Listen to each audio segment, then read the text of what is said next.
It was the empire that changed the world, forged through revolution, driven by ideology and held together by fear.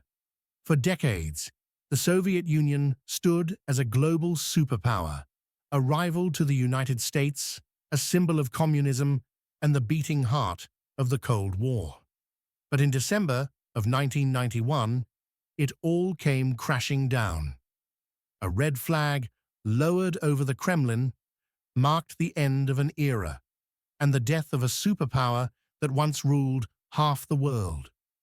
You're watching Forgotten Fronts, where we uncover the battles, events, and turning points that shaped our history.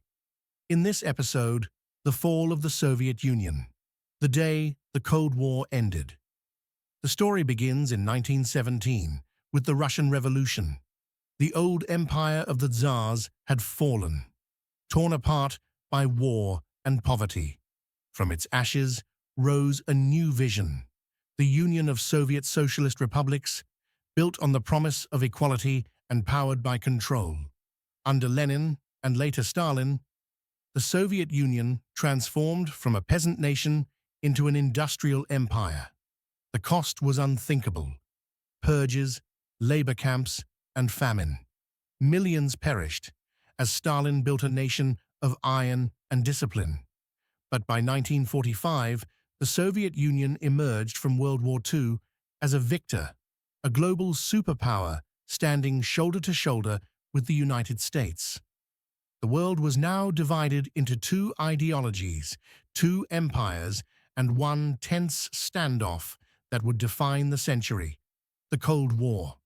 The Cold War wasn't fought with armies, but with fear, propaganda, and power. Each side raced for dominance in technology, influence, and weapons. In 1949, the Soviets tested their first atomic bomb.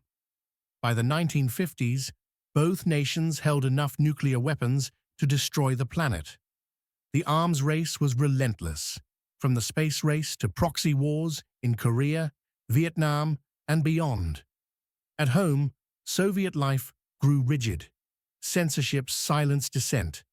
The secret police enforced loyalty, and the economy began to strain under the weight of endless control. By the 1980s, the Soviet system was cracking, its people weary, its leaders aging, its empire crumbling under the weight of stagnation. And then came Mikhail Gorbachev. When Gorbachev rose to power in 1985, he saw what others refused to see: that the Soviet Union was dying from within. He introduced two bold policies: perestroika, restructuring the economy, and glasnost, openness and free speech. For the first time in Soviet history, citizens could question their government without fear. The press began exposing corruption, and political debate filled the air. But freedom, once unleashed, has a life of its own. As people spoke, they also demanded change. The iron grip of the Communist Party began to slip. Across Eastern Europe, communist regimes collapsed one by one. And in 1989, the Berlin Wall, the symbol of division, fell. The world watched as the wall crumbled and the people of Europe reunited after decades of separation. Inside the Soviet Union, the cracks widened. Nationalist movements rose across the republics: Ukraine, Lithuania, Latvia, Estonia, each demanding independence. Gorbachev tried to keep the Union together, but old forces were preparing to strike back. In August 1991, hardline communists launched a coup. They arrested Gorbachev, declared emergency rule, and rolled tanks into the streets of Moscow. But the people stood their ground. Crowds flooded the city, protecting government buildings. Boris Yeltsin, the reformist leader of Russia, climbed atop a tank and called for resistance. The coup failed, but it shattered what little faith remained in the Soviet system. In the months that followed, republic after republic declared independence. The great Soviet Union was dissolving before the world's eyes. December 25, 1991. Mikhail Gorbachev addressed the nation for the last time. He resigned as president of the Soviet Union, a nation that no longer existed. Moments later, the red flag bearing the hammer and sickle was lowered from the Kremlin. It was replaced by the tricolor of the Russian Federation. The Soviet Union, once the world's largest empire, once a superpower feared and respected, was gone. 15 independent nations emerged from its ashes, and the Cold War that had divided the planet for nearly half a century was finally over. For Russia, the years that followed were turbulent.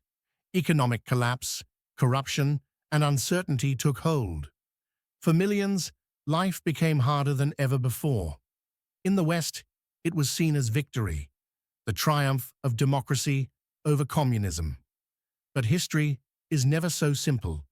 The fall of the Soviet Union ended one world order and began another, a world still shaped by the shadows of that collapse, in politics, in power, and in conflict. The fall of the Soviet Union was more than the end of a superpower. It was the end of an idea, a vision of equality and control that consumed millions and defined an entire century. But every empire, no matter how vast, eventually meets its end. This was the day the Cold War ended, and the modern world began. You've been watching Forgotten Fronts. If you love uncovering history's turning points, subscribe and join us as we bring the forgotten moments of our past back to life.